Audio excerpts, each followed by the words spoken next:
This is Cutting Down the Nets, December 13th.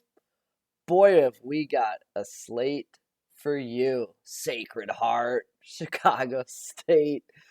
This is the slate for Degens. That's what we do. Here's where we're at. For the year now, 57.9% over almost 340 games. That's really hard to do. So, proud of the performance so far, sticking to the process. Again, run the efficiency model, narrow it down to a pool, identify risk, and place bets. I mentioned I played DFS in a video recently. The process is the same. You look at all the players that are playing on an NFL slate. You run some sort of projection model for them that you trust. You build a player pool, same thing that we're doing here, and then you're just trying to find the best plays. So when I identify risk, I'm looking at primarily like 3-point rates, situational betting, like is this a game in between two big games, a spot for a letdown, big numbers, road game, like just all that sort of stuff that adds to bets, and then hopefully play the best plays, which I did not do in DFS yesterday. I did survive DK Cash, which most people didn't, so that was fun. Let's get on to the real sport. Let's get on to basketball. So here's our schedule today. It's not good, so I'll walk you through my pool, what I see, and you can make your own decisions. I don't know for sure where I'll go because a lot of my thoughts are dependent on certain numbers and where the game goes. So, first game, Indiana State, NDSU. Both teams' 3-point rate is above 42%. Indiana State does force jumpers at a higher rate, but they have two outliers in their profiles. So anytime there's a high variance game, I typically lean the dog. This was 2.5, and I was like, not a play. Then it was 3.5, and I'm like, hey, it's more than possession. That's good. Now that it's 4, I'm getting greedy. I want more, and on short slates like this, I think when the line has moved from 2.5 to 4, I think sometimes it keeps going just because people are chasing moves that have already been made. But the KenPom number is at 4 right now. So I think 4 is a worst case scenario. So I'm just going to be a little patient there. Don't love it though. It's high variance. I'm telling you, lots of 3-pointers. And saw that over the weekend. Win some, you lose some in those spots. Northern Illinois, Chicago State. Chicago State, I think 5 years running. I don't know how long they've been a D1 school. 5 years running. They're the worst team in college basketball. This year, they've been replaced by Mississippi Valley State. They're still really bad, but Northern Illinois down there as well. So, man, if you look at a matchup analytically, I don't care if you use KenPom or Torvik. I mean, these are just awful teams.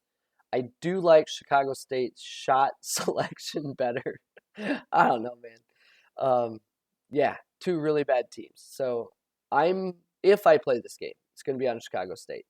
I want a better number. So KenPom had Northern Illinois by 3. The line is 1.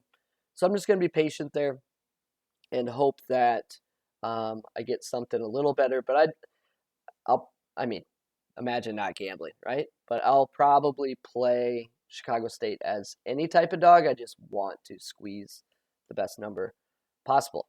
Okay, Sacred Heart, Columbia. Again, two teams that aren't very good at basketball. That's kind of the theme of this slate. But my model has Sacred Heart by 8. Torvik has by 6.5. KenPom has 4. This line was 4. It has dipped 3.5. Again, getting greedy because I don't love this, but it's not bad. So I mean, 5-point variance from my line to the current market is pretty good. So I might just jump on the 3.5, and if it dips and I have some closing line losses, whatever. Rhode Island, Milwaukee. Rhode Island on the road. This is a grinder, so that lowers the possessions. And you're relying if you're betting a favorite in a grinder, you're relying on them to be pretty efficient. Look, it goes both ways, just like any other game with more possessions, but just kind of narrows your range of outcomes a little bit. Okay, so Rhode Island, Milwaukee. Ken Palm has this at 5, so my play here is to try to get 6 or better.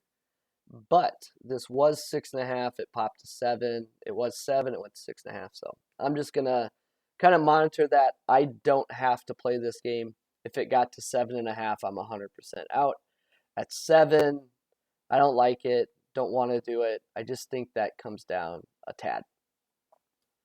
Other game I considered was UMBC and Princeton. Princeton, 47% of their shots are from 3.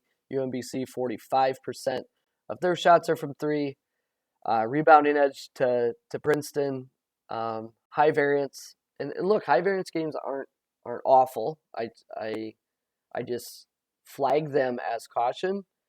And I lean dogs win in high variance games because I don't know, like I don't think UMBC will win this game, but when both teams are shooting nearly half their shots from 3-point range, it just makes it a tougher situation.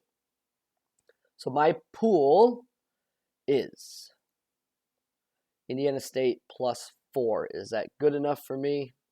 Probably. I want to be a little greedy. Chicago State, I am willing to wait on that.